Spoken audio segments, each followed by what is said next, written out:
Olá, este é o Mais 365, um percurso diário com a Bíblia, onde caminhamos pela história da salvação e deixamos que ela dê sentido à nossa própria história. Durante 365 dias, do Gênesis ao Apocalipse, com a tradução da Difusora Bíblica, descobrimos que Deus continua a agir no tempo e na vida concreta de cada um. Eu sou o Francisco e este podcast nasce das equipas de jovens de Nossa Senhora. Lemos a Bíblia inteira um dia de cada vez, sempre sob o olhar de Maria. Hoje é o dia 213, estamos no período do exílio e vamos ouvir Isaías 47 e 48, Ezequiel 8 e 9, Provérbios 12, 13 a 16. Isaías 47. Desce do teu trono, senta-te no pó, jovem cidade da Babilônia. Senta-te na terra sem trono, capital dos caldeus. Nunca mais serás chamada delicada e refinada. Pega nas duas pedras do moinho e faz a farinha. Tira o véu e arregaça o vestido. Descobre as tuas pernas para passares os rios. Apareça a tua nudez. Veja-se o que cobres com vergonha. Vou exercer implacável vingança. Eis o que diz o nosso Redentor, que tem por nome Senhor do Universo, o Santo de Israel. Senta-te em silêncio, mergulha na escuridão, capital dos caldeus, porque já não te chamarão mais Senhora dos Impérios. Irritado contra o meu povo, profanei a minha herança, entregando-a nas tuas mãos. Mas não usaste de piedade para com eles, pois esmagaste os anciãos com o peso do teu jugo.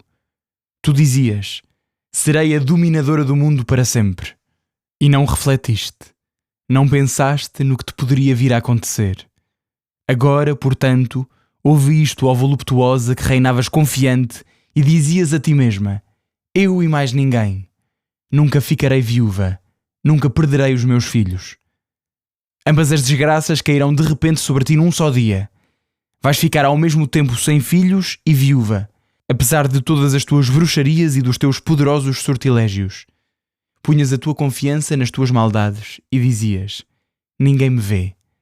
A tua sabedoria e a tua ciência transtornaram-te, e por isso dizias, eu e mais ninguém. Mas virá sobre ti uma desgraça que não saberás conjurar. Desabará sobre ti uma catástrofe que não poderás evitar. Cairá sobre ti de repente um desastre que nunca imaginaste. Corre, portanto, aos teus encantamentos e à multidão das tuas bruxarias a que te entregaste desde a juventude. Vê lá se podem servir para esconjurares a desgraça. Cansaste-te com os teus numerosos conselheiros.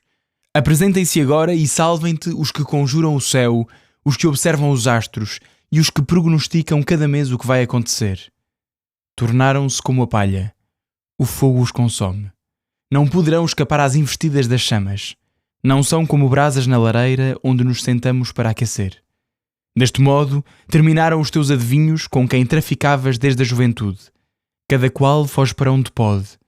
E nenhum deles te salva. Isaías 48. Ouvi, gente de Jacó, vós que vos orgulhais do nome de Israel, de serdes descendentes de Judá, que jurais pelo nome do Senhor e invocais o Deus de Israel, mas sem verdade nem retidão. Tendes orgulho em pertencer à cidade santa e vos apoiardes no Deus de Israel, cujo nome é Senhor do Universo. O passado já o predisse de antemão. Saiu da minha boca e anunciei-o. De repente, atuei e as coisas aconteceram. Como sei que sois um povo obstinado, que a vossa cerviz é como um tendão de ferro e a vossa cabeça dura como bronze, predisse-vos os acontecimentos com muita antecedência. Informei-vos antes que acontecesse, para que não dissesseis, foi o meu ídolo que fez isso, foi o meu Deus de madeira ou de bronze que o ordenou. Do que eu predisse, vedes a realização. Não o quereis atestar? A partir de agora revelo-vos coisas novas que estavam ocultas e que desconhecieis. Vão ser criadas agora e não o foram antes. Nem ouvistes falar delas antes de hoje mesmo, para que não pudesseis dizer, já o sabia. Não, tu nada sabias, de nada suspeitavas, nem os vossos ouvidos estavam abertos para tal. Porque eu sabia como sois infiéis, e que desde o ventre materno vos chamam rebeldes. Por amor ao meu nome contenho a minha cólera, domino-a pela minha honra para não vos aniquilar. Passei-vos pelo cadinho da prova como a prata, provei-vos no crisol da tribulação. e é só por mim que o faço, porque não quero que o meu nome seja escarnecido e não cedo a minha glória a ninguém. Ouve-me, Jacó e Israel, a quem te chamei. Eu é que sou o primeiro e também o último. Foi a minha mão que fundou a terra e a minha direita estendeu os céus. Quando os chamo, comparecem juntos. Reuni-vos todos e ouvi. Quem de entre eles predisse estes acontecimentos? O meu predileto cumprirá a minha vontade contra a Babilónia e contra a raça dos caldeus. Eu próprio é que lhe falei e o chamei. Fiz que ele viesse e tivesse êxito no seu empreendimento. Aproximai-vos de mim e ouvi isto. Não faço previsões em segredo. Quando se realiza, estou presente. E agora o Senhor Deus enviou-me com o seu Espírito. Eis o que diz o Senhor teu Redentor, o Santo de Israel. Eu sou o Senhor teu Deus, que te dou lições para teu bem, que te guio pelo caminho que deves seguir. Ah, se tivesses atendido ao que eu mandava! O teu bem-estar seria como um rio, a tua felicidade como as ondas do mar. A tua posteridade seria como a areia, como os seus grãos, os frutos do teu ventre. O teu nome não seria aniquilado nem destruído diante de ti. Saí da Babilónia, fugi da Caldeia. Anunciai esta nova com gritos de alegria, publicai-a até às extremidades da terra. Dizei: o Senhor resgatou o seu servo Jacó. Não passaram sede quando os guiou pelo deserto, porque lhe fez brotar água de um rochedo, fendeu a rocha para que a água jorrasse. Mas não há paz para os maus, diz o Senhor.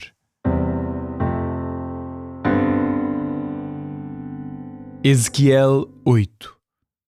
No 6º ano, no dia 5 do 6º mês, quando me encontrava em minha casa e os anciãos de Judá se sentavam diante de mim, sucedeu que a mão do Senhor Deus baixou sobre mim.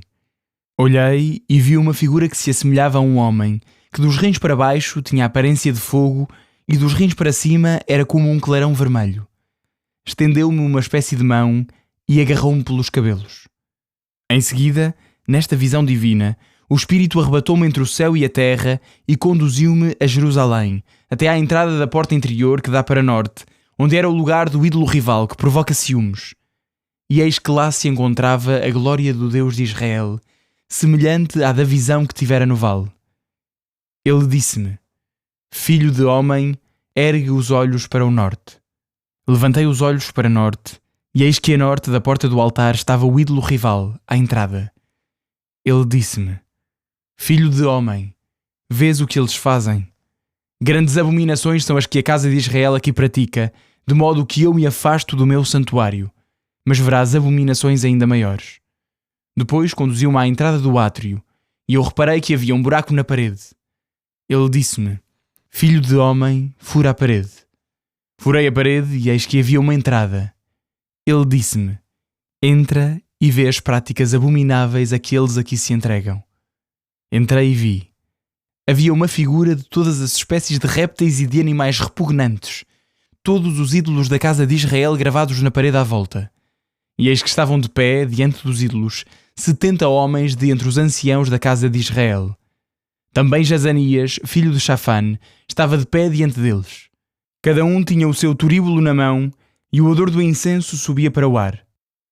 Ele disse-me: Vês, filho de homem, o que os anciãos da casa de Israel fazem às escondidas, cada um no seu quarto ornamentado de pinturas? Eles dizem: O Senhor não nos vê. O Senhor abandonou o país. Ele dizia-me: Verás ainda abominações muito maiores do que estas que eles praticam. Conduziu-me depois à entrada do pórtico do templo do Senhor que dá para norte, e eis que se sentavam aí mulheres que choravam Tamuz. Ele disse-me: Viste, filho de homem? Verás outras abominações ainda maiores do que estas. Depois, conduziu-me ao átrio interior da casa do Senhor, e eis que à entrada do santuário do Senhor, entre o vestíbulo e o altar, estavam cerca de 25 homens com as costas voltadas para o santuário do Senhor e o rosto para o oriente. Prostravam-se para o oriente diante do sol. Ele disse-me: Viste, filho de homem? Não basta a casa de Judá entregar-se às práticas abomináveis que eles aqui cometem? Haverá ainda de encher o país de violências e de provocar sempre mais a minha cólera. Eis que aproximam um ramo do nariz. Por isso agirei com ira. Não terei um olhar de misericórdia e não os pouparei. Ainda que gritem com voz alta aos meus ouvidos, eu não os atenderei. Ezequiel 9. Depois gritou com voz forte aos meus ouvidos nestes termos: Aproximai-vos, vós que guardais a cidade, cada um com o seu instrumento de destruição na mão. Eis que 6 homens avançaram da porta superior que dá para norte. Cada um tinha na mão o seu instrumento de destruição. No meio deles havia um homem vestido de branco que tinha à cintura os apetrechos de escriba. Entraram e colocaram-se junto ao altar de bronze. A glória do Deus de Israel tinha-se levantado dos querubins sobre os quais se encontrava e dirigiu-se para a entrada do templo. Então chamou o homem que estava vestido de branco e tinha à cintura os apetrechos de escriba. O Senhor disse-lhe: Vai pela cidade, atravessa Jerusalém e marca uma cruz na fronte dos homens que gemem e se lamentam por causa das abominações que nela se praticam. E aos outros ouviu dizer: Ide pela cidade atrás dele e feri os seus habitantes. Que o vosso olhar não poupe ninguém nem tenha piedade. Velhos, jovens, virgens, meninos e mulheres. Matai-os a todos e exterminai toda a gente. Mas não toqueis naqueles que foram marcados na fronte. Começai pelo meu santuário. E começaram então pelos velhos que estavam diante do templo. Depois disse-lhes: Profanai o templo, enchei de mortos o vestíbulo e saí. Depois eles saíram e feriram os que estavam na cidade. E sucedeu que, enquanto eles feriam, eu fiquei no meu lugar. Caí de rosto por terra e gritei: Ah, Senhor Deus, vais exterminar tudo o que resta de Israel, desencadeando o teu furor sobre Jerusalém? Ele disse-me: O pecado da casa de Israel e de Judá é enorme. A terra está cheia de sangue e a cidade de violência. Porque eles dizem: O Senhor abandonou a terra e o Senhor não vê. Pois bem, eu não terei um olhar de misericórdia, eu não os pouparei. Farei recair as suas obras sobre as suas cabeças. E então, o homem que vestia de branco e que tinha na cintura os apetrechos de escriba veio prestar contas nestes termos: Fiz o que me mandaste. Provérbios 12, 13 a 16. O ímpio enreda-se nos pecados da língua, mas o justo liberta-se da angústia. O homem sacia-se com o fruto da sua boca. Cada um recebe a recompensa segundo a obra das suas mãos. Ao insensato parece reto o seu proceder, porém o que é sábio escuta os conselhos. O louco mostra logo a sua ira. O homem circunspecto dissimula o ultraje.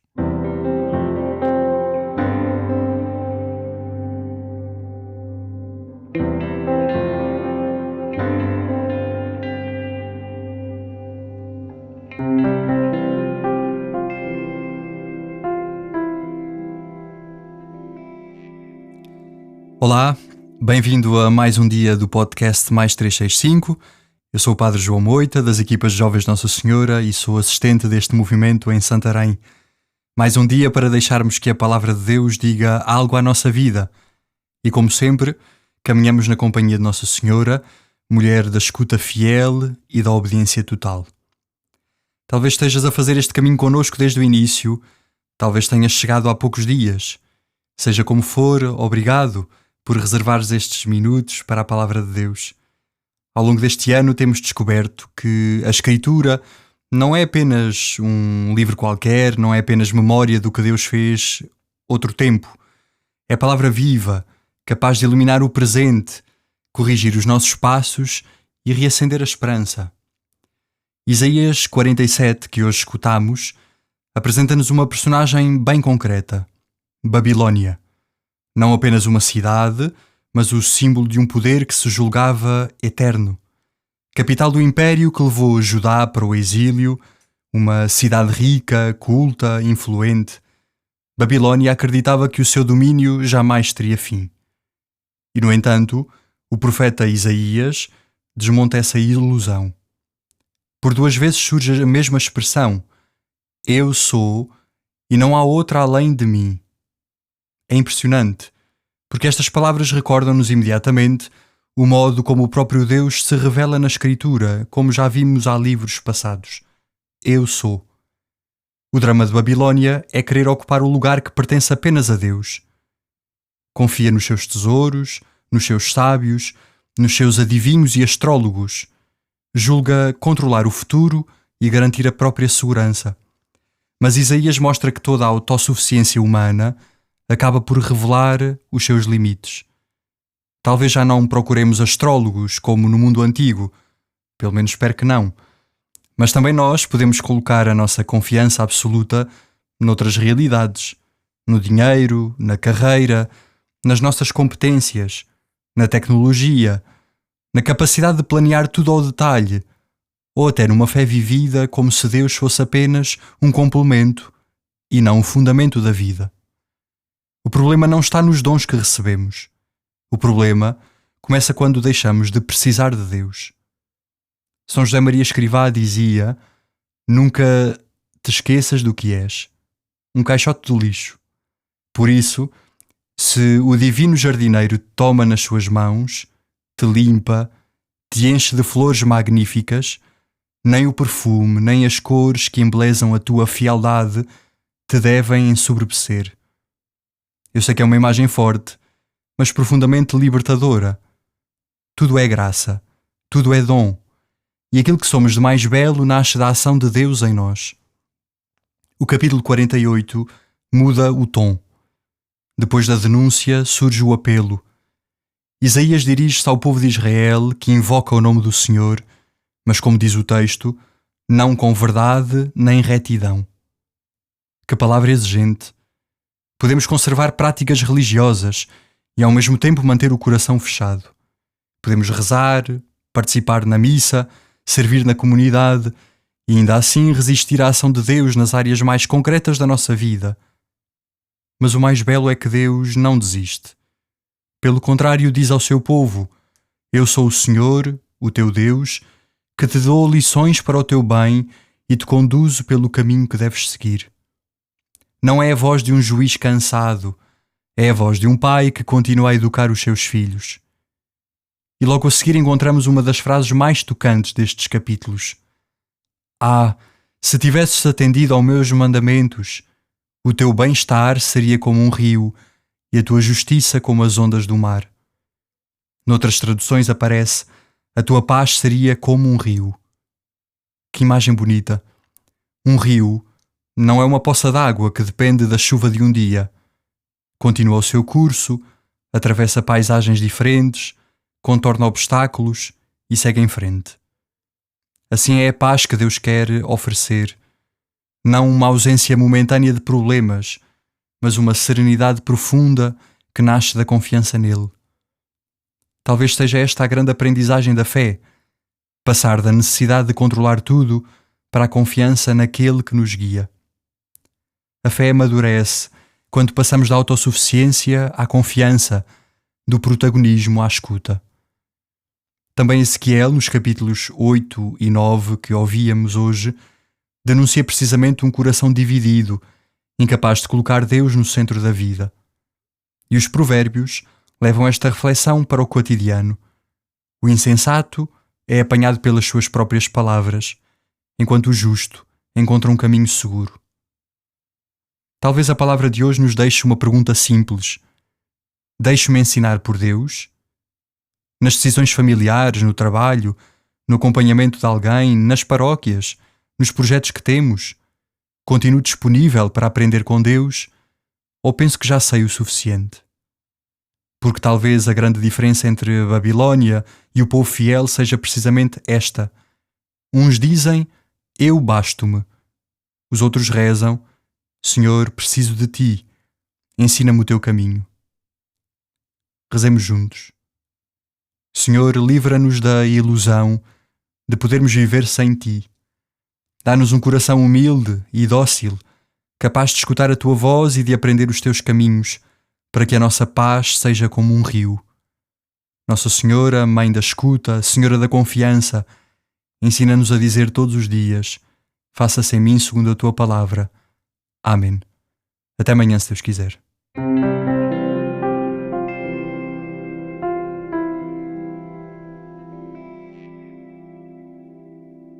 A minha alma glorifica o Senhor, e o meu espírito se alegra em Deus, meu Salvador. Porque pôs os olhos na humildade da sua serva, de hoje em diante me chamarão bem-aventurada todas as gerações. O Todo-Poderoso fez em mim maravilhas, santo é o seu nome. A sua misericórdia se estende de geração em geração sobre aqueles que o temem. Manifestou o poder do seu braço e dispersou os soberbos. Derrubou os poderosos de seus tronos e exaltou os humildes. Aos famintos encheu de bens e aos ricos despediu de mãos vazias. Acolheu a Israel seu servo, lembrado da sua misericórdia, como tinha prometido a nossos pais, a Abraão e à sua descendência para sempre. Glória ao Pai, ao Filho e ao Espírito Santo, como era no princípio, agora e sempre. Amém.